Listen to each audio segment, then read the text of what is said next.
Dans cette vidéo, nous allons voir comment avoir assez de fer et quels sont les principaux aliments qui en contiennent. Bonjour, c'est Jérémy. Si tu veux construire une alimentation santé bien-être adaptée à tes goûts alimentaires, bienvenue, c'est ici que ça se passe. Pour ne rien rater des prochaines vidéos, abonne-toi et clique sur la cloche de notification.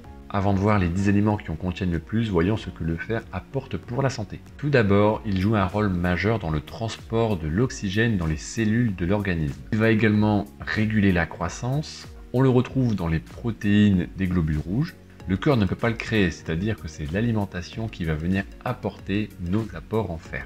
Même si le corps est capable d'en recycler une partie, il est nécessaire d'avoir un apport régulier. Est-ce qu'il y a des risques de tomber en carence? Et normalement non, parce que l'alimentation doit suffire. Nous le verrons juste après, car beaucoup d'aliments en contiennent et suffisent largement à subvenir à nos besoins. Les problématiques liées au fer vont plus concerner les femmes, simplement parce que mensuellement il y a des pertes de sang, et les femmes enceintes vont devoir aussi alimenter le fœtus. Dans ces situations, il faut augmenter et pour la grossesse, il faut doubler les besoins. Normalement, pour l'homme, il n'y a pas de souci particulier car il n'y a pas de perte de sang particulière. Sauf si bien entendu, il y a des problèmes de santé ou un accident avec des pertes de sang, mais dans le principe, il n'y a pas de raison. En soi, il ne faut pas s'inquiéter même lorsque l'on est enceinte, tout simplement parce que, au vu des examens qui sont faits régulièrement, le manque ou la carence en fer sera vu très rapidement et une supplémentation sera prescrite par le médecin ou la sage-femme. Enfin, ne t'inquiète pas.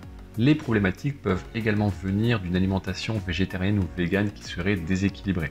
Dans les produits issus de végétaux, le fer est moins bien absorbé par rapport aux produits issus d'animaux. Pour cela, des astuces existent. Il faut consommer bien sûr les protéines végétales à chaque repas et ajouter un apport en vitamine C qui va améliorer l'assimilation du fer. Attention aux végétariens qui consomment régulièrement des produits laitiers, car le calcium diminue l'absorption du fer par l'organisme.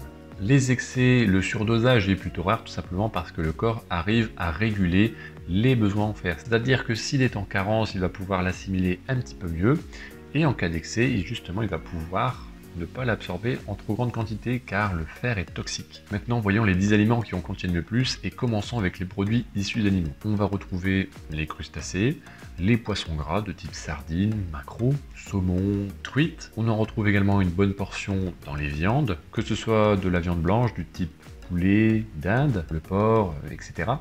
Mais aussi la viande rouge avec le bœuf, etc.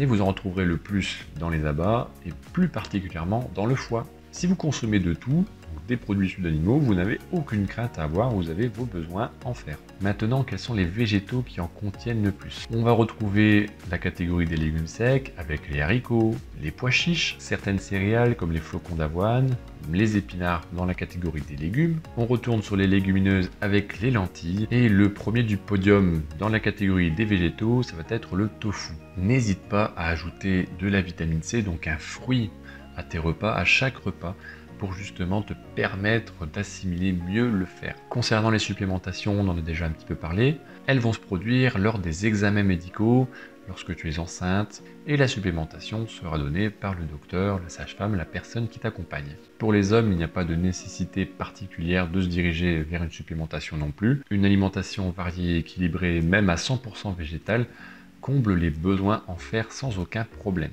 Il faut juste se rappeler de bien associer les bons aliments. J'espère que cette vidéo t'a plu, tu peux t'abonner si tu ne l'as pas encore fait, partager la vidéo, et nous on se retrouve pour une prochaine fois. À bientôt!